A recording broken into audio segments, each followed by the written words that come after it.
Ito na yung kinalabasan ng tire hugger natin. Kagabi kasi madilim na, hindi na ako nakapag-video. Ito yung itsura ng motor kapag naka-side view. Ito naman sa likod. Gilid.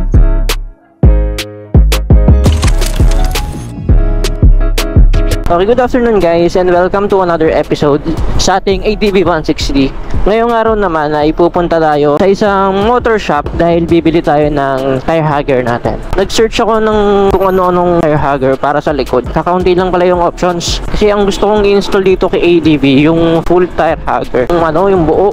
Kasi ang common na nasa market ngayon is yung mga kalahati lang. Mahaba sila sa stock pero putol pa rin. Parang nonsense pa rin kapag talagang umuulan. So ang hinahanap ko ngayon is full tire hugger. Yung buong buo. Matatakpat talaga yung likod. Yung parang katulad sa Zoomer X. Kung alam niyo yung Honda Zoomer X na motor, di ba? Yung stock na piyesa nun is may tire hugger talaga yung likod na gulong niya. Ganun sana yung hinahanap ko. Ngayon, meron naman akong nakita ng ganun. Pero hindi ko agad pinili kasi naghahanap ako ng iba pang design sa market kung meron man. Actually, tatlo ata yung nahanap kong ganun na tire hugger. Tatlong options, iba-ibang design. Siyempre, iba-iba rin yung presyo. Ngayon, may nakita naman ako dito sa Facebook. Siya yung pinakamahal kasi meron yung isa yung katulad nga sa Zoomer X.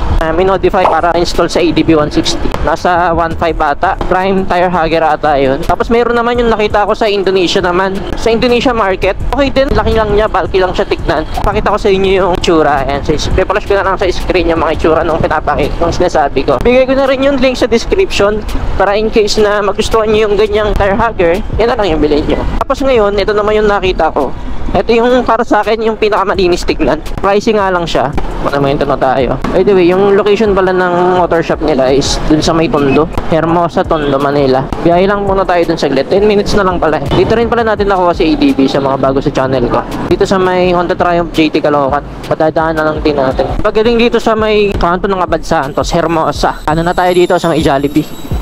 Ayan, Hermosa Street, Manila. Kanan tayo dito. And then, dire-diretso na lang to. Ito, paglampas lang ng Riles. Malapit na agad tayo. Ayan to, street. Dito na ata yun. Ito ata Red Tag eh. Ito nga pala yung pangalan ng shop nila guys. Red Tag Motor Shop. Boss? Saan ba yung Red Tag? Dito? Ako yung nag-chat kanina boss eh. Bibili akong tire hugger. Okay, dapat yung nakaraan. Oo.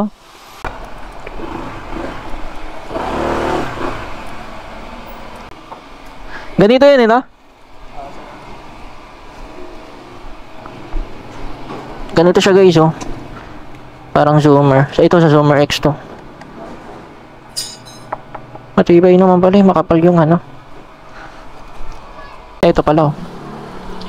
Ito yung tsura niya. Patayin nga ako kaya, sandali. Ito, ano to?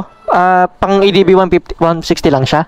160, 150 sir. Pareho. Iba yung size ng mga ano, nandun.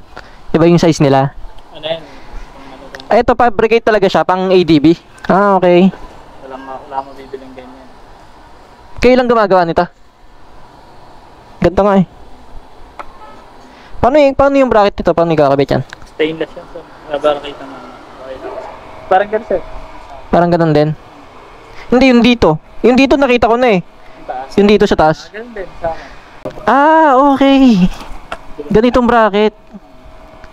Nakaano siya, nakayakap. Matigas nga oh.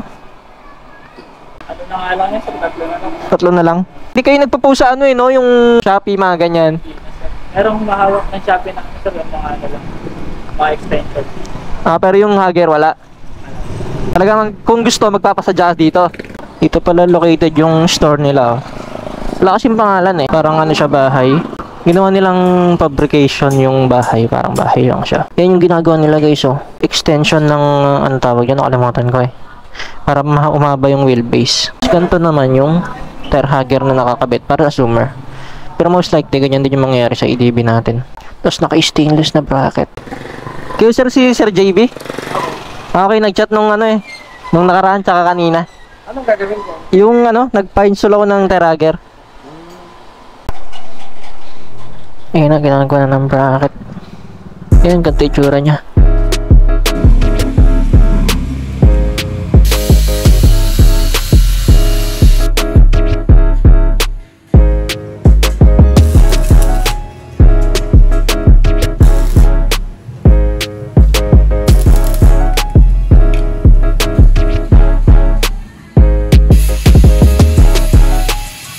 Pipilian ako dati niyan yung ano, yung sa Shopee na bibili, yung parang sa Sumer din. Hindi ko gusto yung mga bracket. Tapos nakita ko to kay Sir JB. Ano nga lang to mas mahal kumpara dun sa iba.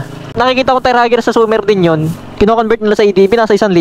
Kaso hindi ganung quality. Hindi pa stainless gamit to. Oh, ito ano nakita ko makapal yung bracket. Mapangitan ako doon, ito ang ganda, yung simple lang eh. Pag yung mga ibang gustong EDB rin na gusto magpaganyan, punta lang sila dito, kailangan pa magpa-ano muna. Kaso minsan kasi nauubusan kayo ng ganito, ano? Lalo ngayon, tatlo lang. Matagal ba kayong mag-fabricate niyan? Mas lalo yung ginagawa kasi maraming ginagawa, nagka-carbon yung ginagawa. Ah, iba-iba yung ano niya, ginagawa niya.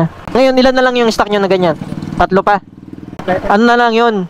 Kapag dating nila saka susukatan, hindi kayo yung naka-ready na? Pwede kang stock. Akong stock. Kasi minsan yung pupunta rito, naka-modify yung ano. Kaya hindi kayo gumagawa nung naka-ready na. Kasi yung iba nagpapalit ng gulong na ano, big tire eh. Anong pangalan mo, tol? Mark? Thank you po. Thank you, pre, ha. Paul, anong pangalan mo, tol? Jericho? Thank you, ha. Thank you. Ganda ng gawa nila, solid, oh.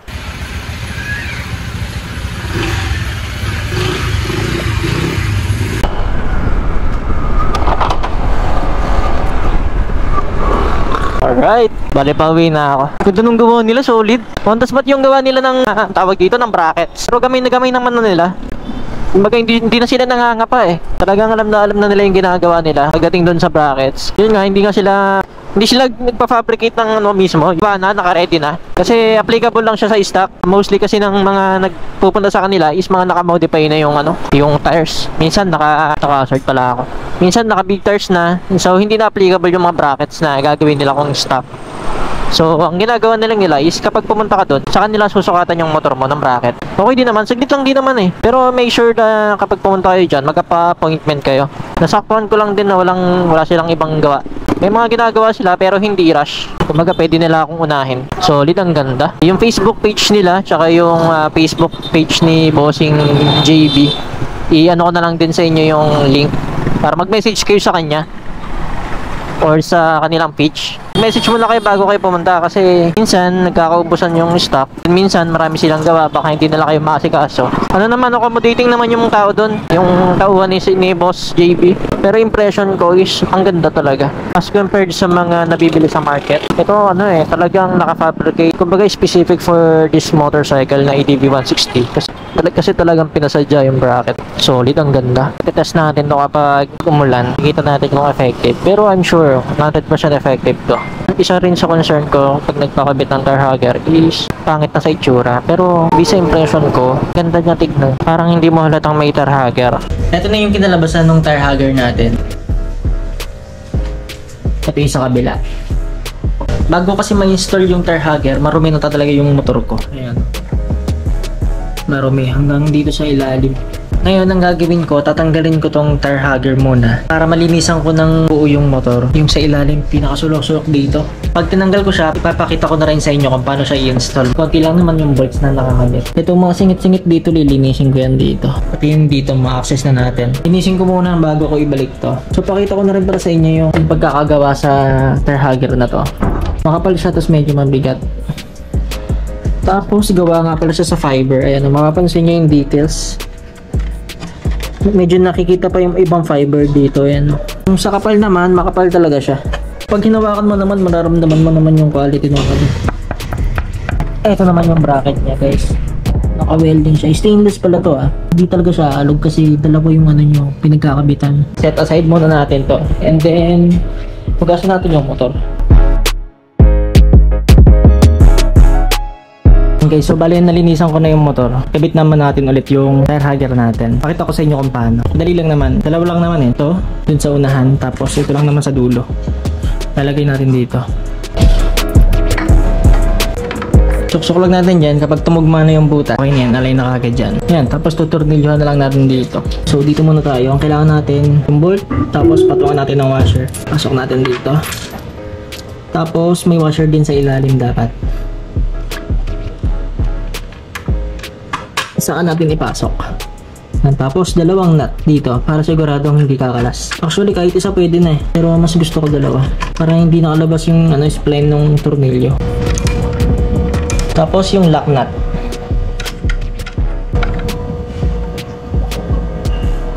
Ito hindi na natin tinanggal kanina. Pantay naman. Dito na ulit tayo sa unahan.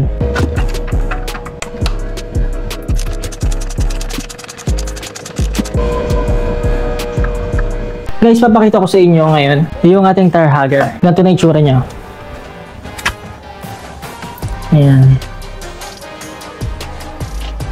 Ayan, ganyan na yung tsura niya. Bali, nakakabit siya dito. Ayan, nakayakap dito sa may tire hugger. Bilang dulo. Ganyan siya. Ayan. Naglagay na lang ako nitong high beso na mud flap. Tapos, all the way yan papunta rito. Ayan. Kung mapapansin nyo, yung design ng tire hugger natin, isa na lang siya, no? Plain. Minimalist lang. Tsaka hindi mo mahalata na merong tire hugger. Kasi parang stock lang siya tignan eh. Ayan. Tapos meron lang din siyang bracket dito. Stainless naman to yung mga brackets niya ginamit. Tapos meron lang naka-housted na dito ng konti. Naka-bolts and nuts dito. Ito yung tsura niya sa side. And then, dito sa kabilang side.